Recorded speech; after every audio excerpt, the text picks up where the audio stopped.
அதிமுக மாவட்ட செயலாளர் வி.பி. கலைராஜன் தற்போது செய்தியாளர்களுக்கு பேட்டியளித்து வருகிறார். அதன் நேரலை பார்க்கலாம். காலம் அழைத்துக் கொண்டிருக்கிறவரை ஆனால் கடைசி காலத்திலே போய் சேரக்கூடாத இடத்திலே சேர்ந்து விட்டார். நான் என்ன சொல்கிறேன் என்றால், ஒரு அவைத்தலைவரும் பொருளாளரும் அவர்களிடத்தில் இருக்கிறதாக அவர்கள் எண்ணிக்கொண்டிருக்கிறார்கள். அவர்கள் 2 பேரையும் கட்சியை விட்டு நீக்கிவிட்டார் அம்மா சின்னம்மா, எங்களுடைய பொதுச் செயலாளர். ஆக அப்படிப்பட்ட நிலையில் தலைமை கழகத்தில் அவர்கள் ஆக்கிரமிப்பு செய்ய போகிறார்கள் என்கிற செய்தி பரப்பப்படுகிறது. அப்படி பரப்பப்படுகிற போது அந்த தலைமை கழகத்தை பாதுகாக்க வேண்டிய பொறுப்பில் இருக்கிறவன் நான். எந்த கொம்பனாக இருந்தாலும், எவ்வளவு படையோடு வந்தாலும், எத்தனை வீரர்களோடு வந்தாலும், யானை படை, குதிரை படை, என்ன படையாக இருந்தாலும் சரி, நீ ஏள் கொண்டு வா, அம்பு கொண்டு வா, அல்லது துப்பாக்கி கூட எடுத்து வா. அதற்காக ஓடுகிற கோழைகள் எல்லாம் அண்ணா திராவிட முன்னேற்ற கழகத்தில்.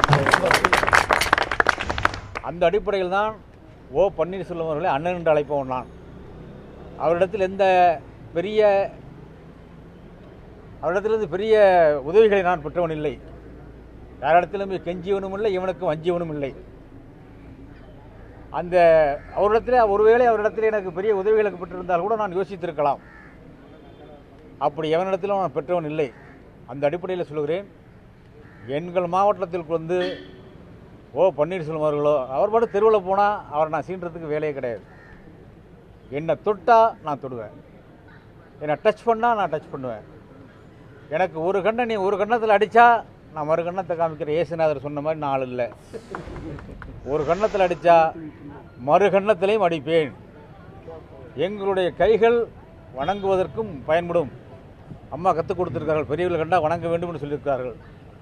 அதேபோல் சாப்பிடவும் தெரியும் எங்கள் கைகள். அடுத்தவர்களுக்கு அள்ளி அள்ளி கொடுக்கிற உதவி செய்கிற பாங்கு எங்கள் கைகளுக்கு உண்டு என்று அம்மா சொல்லியிருக்கிறார். அப்படித்தான் எங்களை வளர்த்திருக்கிறார்.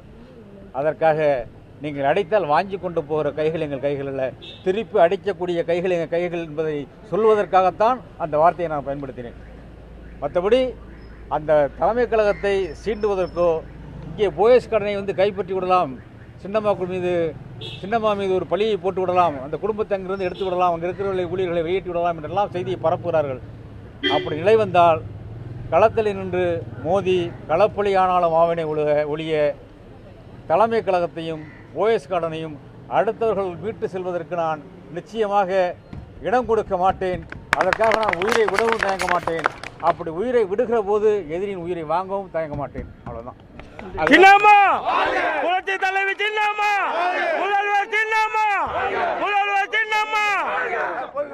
இதற்கு பேர் கொலை மிரட்டலா?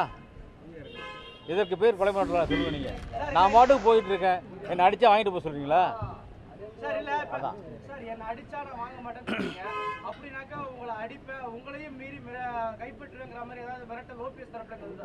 மிரட்டலாம் இல்லை, செய்திகள் வருகிறது.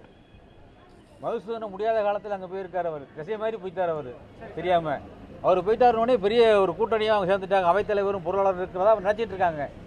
அவங்க எங்களை நீக்க தகுதி கிடையாதுன்னு சொல்லிட்டு இருக்காங்க. அப்படிங்கிற அடிப்படையில் அவர் ஒரு காலத்தில் அடிக்கடி சொல்லுவார் அண்ணன் மதுசூதனை.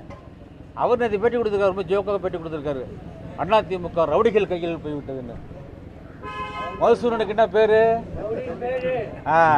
அவர் பேர் நான் சொல்லக்கூடாது. அண்ணன் மதுசூதனுக்கு என்ன பேருன்னு தெரியும் எல்லாருக்கும். இப்போ வயசாகி போச்சு, நினைவு இழந்து போயிட்டார். அவர் உடம்பு சரியில்லை, நிற்க முடியல, ஒழுங்காக நடக்கவும் முடியல, பிடிச்சிக்கிட்டு தான் போக வேண்டியிருக்கு.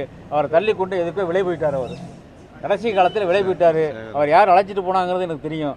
ஆக இவர்களெல்லாம் அவர் அடிக்கடி சொல்லுவார், நான் அந்த காலத்தில் பாட்டில் எப்படி தெரியுமா வீசுவோம் பாரு. யாரு? மதுசூதன், அண்ணன் மதுசூதனை. ஒருவேளை பாட்டிலெல்லாம் வீசினவராச்சே, அந்த தெம்பில் ஒருவேளை ஓபிஎஸ் அழைச்சிட்டு வந்தாலும் வந்துடுவாரோ அப்படின்னு நம்பி சில பேர் பரப்பி விட்டுருப்பாங்க செய்தியை. அப்படி பரப்பி விட்ட செய்தி எனக்கு வந்துச்சு.